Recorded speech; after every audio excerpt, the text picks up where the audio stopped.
नमस्कार, जय हिंद, वंदे मातरम। दोस्तों, कैसे हैं आप सभी? कंसेप्ट क्लासेज के इस सेशन में आप सभी का बहुत बहुत स्वागत है।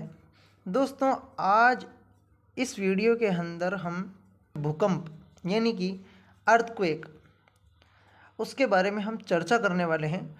और दोस्तों, मैं उम्मीद करता हूं कि यहाँ से पढ़ने के बाद में आपका भूकंप टॉपिक से रिलेटेड कोई भी सवाल गलत नहीं होगा। तो चलिए दोस्तों, वीडियो को शुरू करते हैं। तो सबसे पहले दोस्तों, हम यहाँ पर बात करते हैं भूकंप के बारे में कि भूकंप आने के कारण क्या क्या हो सकते हैं। तो दोस्तों, आप इनके अच्छे से नोट्स बना लीजिएगा और इनको अच्छी तरीके से रिवीजन कर लेना, क्योंकि यहाँ से आपका कोई भी सवाल गलत नहीं होगा, इतनी मैं गारंटी दे सकता हूँ। तो चलिए दोस्तों, सबसे पहले हम भूकंप के कारणों की अगर बात करें कि भूकंप आने के क्या क्या कारण होते हैं, तो सबसे पहले आप देखिए ज्वालामुखी क्रिया। जी हाँ दोस्तों, ज्वालामुखी जो वोल्केनो एक्टिविटी होती है उसके कारण भूकंप आने की संभावनाएं रहती है। प्लेट विवर्तनिकी, गैसों का रिसाव, यानी कि जो गैसेज होती हैं वो लीक्ड हो जाती हैं हमारी पृथ्वी के अंदर से, तो उसके कारण भी भूकंप आने की संभावनाएं रहती है। भूपटल का संकुचन, जलीय भार या बांधों का निर्माण, जो डैम्स होते हैं उनका निर्माण होना भी भूकंप का कारण होता है। अणु बमों का परीक्षण और खनन कार्य आदि, ये सारे के सारे जो कारण हैं ये भूकंप आने के कारण हैं। उसके बाद में हम बात करते हैं दोस्तों कि भूकंप किसे कहते हैं। तो भूकंप की सीधी सादी परिभाषा है कि पृथ्वी का कंपन करना ही भूकंप कहलाता है। आपसे पूछा जा सकता है कि पृथ्वी का कंपन करना क्या कहलाता है, तो पृथ्वी का कंपन करना ही भूकंप कहलाता है। उसके बाद में हम यहाँ पर भूकंप से जुड़े हुए महत्वपूर्ण जो तथ्य हैं उनके बारे में चर्चा करते हैं। तो सबसे पहले हम बात करेंगे भूकंप मूल के बारे में, यानी कि जो फोकस होता है भूकंप का, जो अर्थक्वेक फोकस होता है उसके बारे में अगर चर्चा करें। जिस जगह से भूकंपीय ऊर्जा तरंगों की उत्पत्ति होती है, अर्थात जहाँ से भूकंप की शुरुआत होती है, यानी कि कोई भी क्षेत्र जहाँ पर से भूकंप शुरू होता है, पृथ्वी का कंपन होना शुरू होता है, तो वह भूकंप का मूल बिंदु या फोकस बिंदु कहलाता है। उसके बाद में भूकंप केंद्र या अधिकेंद्र, जिसको एपिक सेंटर भी कहा जाता है, इसका मतलब है कि वह बिंदु जहां भूकंप तरंगे सबसे पहले पहुंचती है।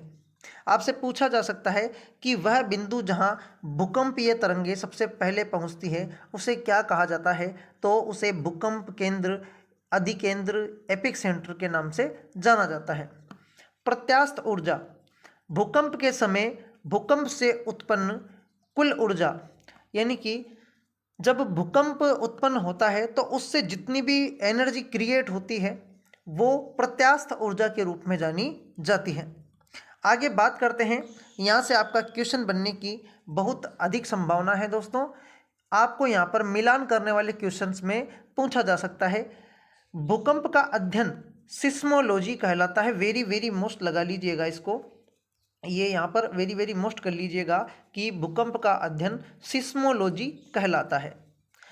सिस्मोग्राफ, भूकंप का अंकन या भूकंप लेखी यंत्र, यानी कि वह ग्राफ जिसके अंदर भूकंप की तीव्रता को मापा जाता है उसे सिस्मोग्राफ कहा जाता है। मर्केली स्केल, 1 से 12 तक अंकन प्रभावों का उल्लेख या अवलोकन, यानी कि भूकंप की तीव्रता यदि 1 से लेकर और 12 तक होती है तो उसको मर्केली स्केल में मापा जाता है। अब बात करते हैं दोस्तों भूकंपीय तरंगों के बारे में कि भूकंपीय जो तरंगे होती है वो किस प्रकार की होती है और किस प्रकार से उत्पन्न होती है। तो यहाँ पर देखिए रिक्टर स्केल, रिक्टर स्केल की हम बात करें तो भूकंप ऊर्जा का जो मापन है वो इसके अंदर मापा जाता है, लेकिन इसमें 1 से लेकर और 10 तक का ही अंकन ये रिक्टर स्केल दिखाता है, जबकि 1 से लेकर 12 तक का जो अंकन है वो मर्केली स्केल के द्वारा दर्शाया जाता है। आइसोसिस्मल लाइंस, अब ये आइसोसिस्मल लाइंस क्या होती हैं? समान भूकंपीय तीव्रता को मिलाने वाली रेखा आइसोसिस्मल लाइंस के नाम से जानी जाती है। याद रखें दोस्तों कि भूकंप आने से पूर्व रेडोन नामक गैस उत्सर्जित होती है, अर्थात भूकंप आने से पहले पृथ्वी से रेडोन गैस उत्सर्जित होती है। भूकंप छाया क्षेत्र, भूकंप छाया क्षेत्र किसे कहते हैं? तो भूकंप छाया क्षेत्र यानी कि जो जिस क्षेत्र के अंदर भूकंप आया है तो उस क्षेत्र में लगभग 105 डिग्री से लेकर 145 डिग्री तक भूकंप का छाया क्षेत्र हो सकता है। अब हम बात करते हैं भूकंपीय तरंगों के प्रकार के बारे में। तो जो भूकंपीय तरंगे हैं वो मुख्यतः 3 प्रकार की होती हैं, जिसमें प्राथमिक तरंगे पी वेव्स, द्वितीयक तरंगे एस वेव्स और धरातलीय तरंगे एल वेव्स, यानी कि पी, एस और एल 3 प्रकार की तरंगे यहाँ पर देखने को मिलती है। तो सबसे पहले हम बात करें प्राथमिक तरंग के बारे में, या इसको संपीड़नात्मक पी वेव्स या अनुदैर्ध्य तरंगों के नाम से भी जाना जाता है। ये तरंगे सर्वाधिक वेग वाली होती हैं, लेकिन इनमें तीव्रता कम होती है, ध्वनि तरंगों के समान होती हैं। ये ठोस, द्रव, गैस तीनों में से गुजर सकती हैं। ये वाला पॉइंट आपको मुख्यतः याद रखना है कि कौन सी तरंगे ठोस, द्रव व गैस तीनों में से गुजर सकती हैं। तो प्राथमिक तरंगे, संपीड़नात्मक तरंगे या अनुदैर्ध्य तरंगे एक ही नाम है, जो कि पी वेव्स यानी कि प्राथमिक वेव्स के नाम है। ये ठोस, द्रव व गैस तीनों में से गुजर सकती है। ये सिस्मोग्राफ स्टेशन पर सबसे पहले पहुंचती है। तो दोस्तों आपसे पूछा जाएगा कि वह तरंग जो ठोस, द्रव व गैस तीनों अवस्थाओं में से गुजर सकती है वह कौन सी तरंगे हैं? तो आपको प्राथमिक तरंग वहाँ पर ऑप्शन लगाना होगा। उसके बाद में बात करते हैं द्वितीयक तरंग के बारे में, जिसको हम एस वेव्स के नाम से जानते हैं, यानी कि सेकेंडरी वेव्स के नाम से उसको जाना जाता है।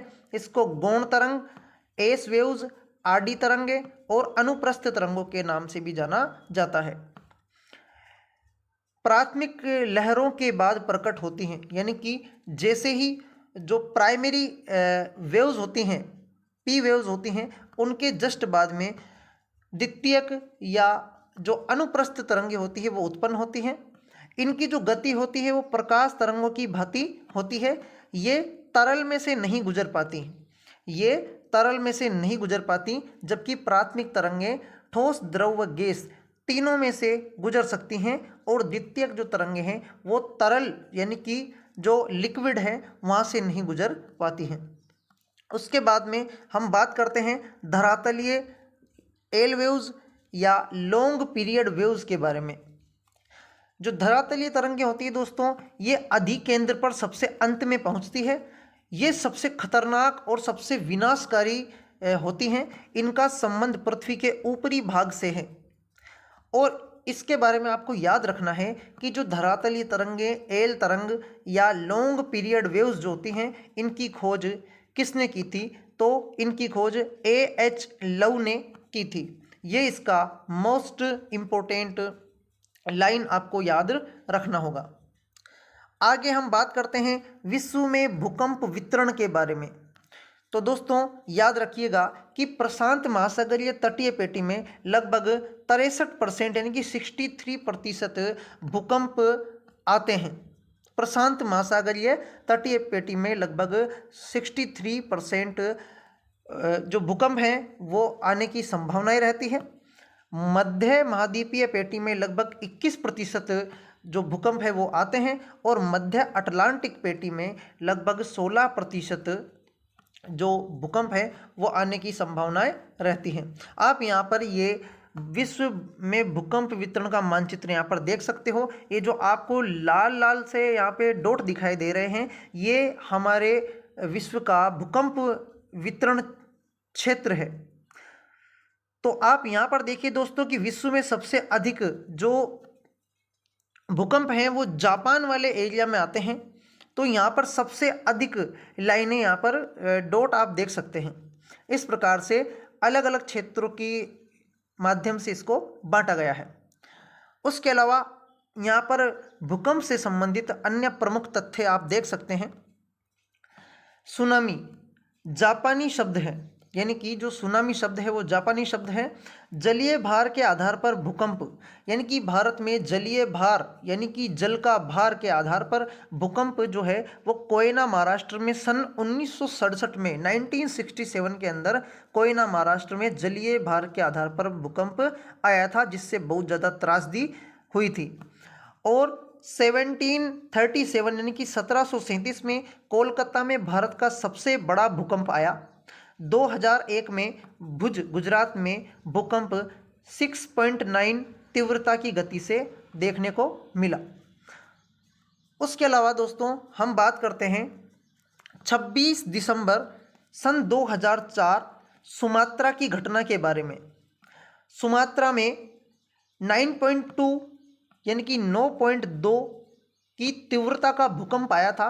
भूकंप से पूरी पृथ्वी यानी कि जितनी भी हमारी संपूर्ण पृथ्वी है लगभग 1 सेंटीमीटर तक वाइब्रेट हुई थी, यानी कि पूरी पृथ्वी 1 सेंटीमीटर तक कंपन हो गई थी। इतनी तेज गति से ये 26 दिसंबर 2004 को भूकंप आया था। हिंद महासागर में 30 किलोमीटर की गहराई में भूकंप का केंद्र था, यानी कि हिंद महासागर जो हमारा इंडियन ओशियन है उसके लगभग 30 किलोमीटर की गहराई में भूकंप का केंद्र था। इंडोनेशिया, श्रीलंका और भारत सहित 14 देशों में सुनामी से तबाही मची थी। तो दोस्तों देख लीजिए, इस प्रकार से सुनामी आई थी 26 दिसंबर 2004 को, जो कि सुमात्रा की घटना है। और लगभग इंडोनेशिया, श्रीलंका और भारत सहित 14 देशों में जो सुनामी है उससे तबाही मची। जो सुनामी थी उसकी लहरें लगभग 100 फीट तक ऊंची उठी। करीब 2,50,000 लोगों की अकाल मृत्यु या बेवक्त मृत्यु यहाँ पर हुई थी। उसके अलावा हम बात करते हैं कि सुनामी आने के क्या कारण हो सकते हैं। तो दोस्तों देखिए, सुनामी आने के जो कारण होते हैं, समुद्री तल पर भूकंप, यानी कि सबसे पहले समुद्री तल, ये जो समुद्र का तल आप यहाँ पर देख रहे हो इस फोटो के अंदर, यहाँ पर सबसे पहले भूकंप आता है।